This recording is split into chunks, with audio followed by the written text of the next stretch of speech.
So today is September 25th, 2008. Uh, I've been wanting to make this video all day long, and now that I'm making it, I feel really silly. I kept trying to play with the camera and the angles, and I'll just talk instead. Um, Today's a special day to me because this is 10 years to the day that I moved to New York City. I was 19 years old. I was straight out of high school. For a recap, for anybody who's never watched my videos, I moved here to go to school. I had gotten accepted to a performing arts conservatory and got on a plane and came out here. The school started for me in October 13th actually, and I came on September 25th to kind of get to know New York City and acclimate myself to the way that things were. And I actually was not living in New York City when I moved here.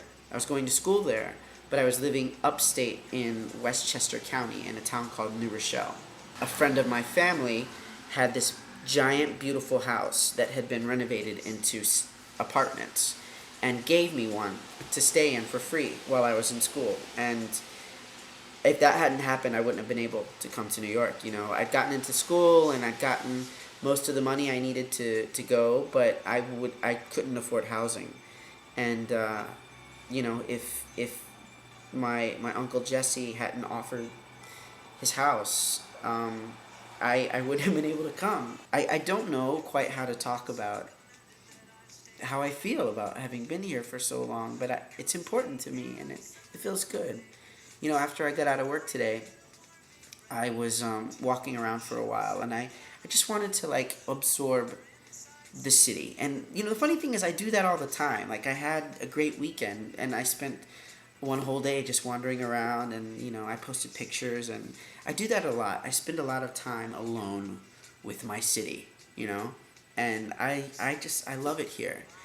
You know, today Nick got out of work and I went up to meet him. And on the way to meet him, I wanted to meet at Grand Central Station. And, you know, because when I moved here, I used to take the train from Westchester to the city. And I used to take the trains from Grand Central. And those trains were a huge part of my life for like 2 years. You know, every day almost I was on those trains. Grand Central kind of has a really special place in my heart. I feel very still when I'm there. I've been 19 years old and scared in Grand Central Station. I've been running for a train to make it home because this is the last train for the night. I've, you know, been running late for class. I've been crying and upset, you know, in Grand Central, and I feel a special connection with that place. So I wanted to meet there. I wanted to go there tonight. And there's this great bar that they have called the Campbell Apartment, which is this beautiful, very ritzy, high-end, like old world, old New York kind of place. And I really wanted to go there and have a drink on my 10-year mark. And we went and they wouldn't let us in because our shoes were too casual. So, you know, that's New York for you. You try to celebrate it and it smacks you down. On my walk there to meet Nick, I kept passing all these places that were pulling me backwards in time. You know, like my head, it was such a surreal day to me. Like, I was walking up Fifth and I passed Lord and Taylor, the department store, which is, I think, the oldest department store in New York. And I remember, I used to work in a salon inside of Lord and Taylor, and for a whole summer, I was there all the time, and, you know, that was so long ago, but for a moment, it was a big part of my life. Across the street from that is I think it's called the Mid-Manhattan Library, and I used to go there to check email because, you know, I didn't have a computer, and it was the only place that the computer was free to use, and I had an email address. It was my very first email address. It was, you know, that magazine Alloy? Like, when I was in high school, they used to have this magazine. It was mostly skater clothes, skater kid clothes, and they had this ad in the back to get a free email address, and I was like, oh my god, that's amazing. I didn't know anything about the internet. I was like, I'll have my own email address.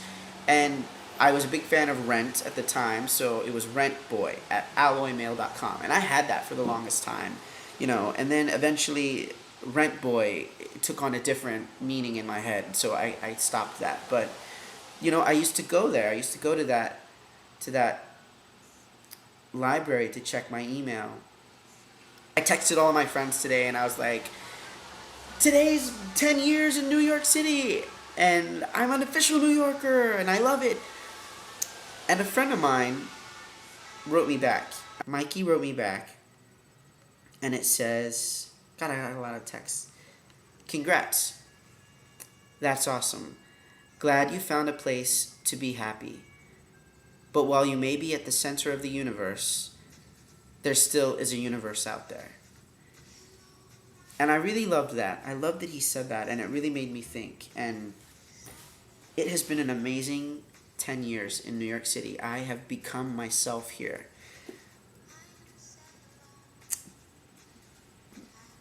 But I'm not afraid anymore to say that there might be more out there for me.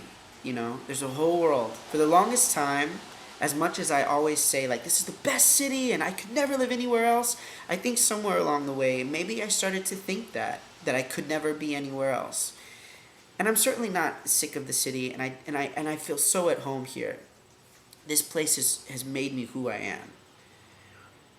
But I think I can be brave enough to imagine that there is another kind of life I can have that's not here. I don't know what that means or where that means I would go, but it's something that I felt today for the first time ever, and that was kind of cool. So one other thing, before I go, I wanted to read from this. This is a journal that I kept. I've been keeping a journal since I was finishing my senior year of high school. And I wanted to read my entry from September 25th, 1998. Okay. In the air. Been flying for a few hours. It's been rough. My head and face feel like they're going to burst from pressure. Plus, I've been crying a lot too. Lisa and Mom and Dad all recorded messages on a tape for me. I haven't listened to all of it. I just can't take that much yet. I'm not at the window seat, but we're flying to the airport now. We're in clouds right now, all pillowy and smoky. Uncle Jesse is waiting. So later on I wrote, I'm at home, in my own place, laying in my apartment, in bed, under covers and pillows, next to the windows. My head still aches and throbs a little. Uncle Jesse found me, right after I got off the plane, more or less. Called Mom and Dad and Lisa right away. It was nice to talk to them. I cried consistently the entire flight, between dozing off and wiping tears away from my face. Still haven't listened to all of the tape they made for me, but I'm going to soon, on a day I feel like being with them. It's so cool that I'm here. I was in New York City this evening. I landed in Queens. I've seen most of the city. Uncle Jesse explained to me how to tell the areas apart by the buildings. The Bronx is full of projects and apartments and factories, poor housing. Queens has many neighborhoods and townhomes, all close together and cramped. Brooklyn is mostly residential areas. Basically the Cosby Show houses and rows of neighborhood blocks. The place we're in is okay. New Rochelle is sort of low maintained, a bit run down, if you ask me. But this is a blessing. I still want to just bathe in it. There's a lot more I have to say, but I'm about to fall into a coma. I'm outie. I'm here. I'm actually here. Praise the Lord. Yeah, that's where I was when I moved here. And sometimes I still feel that way. I'm here. I can't believe that I'm here. Groovy!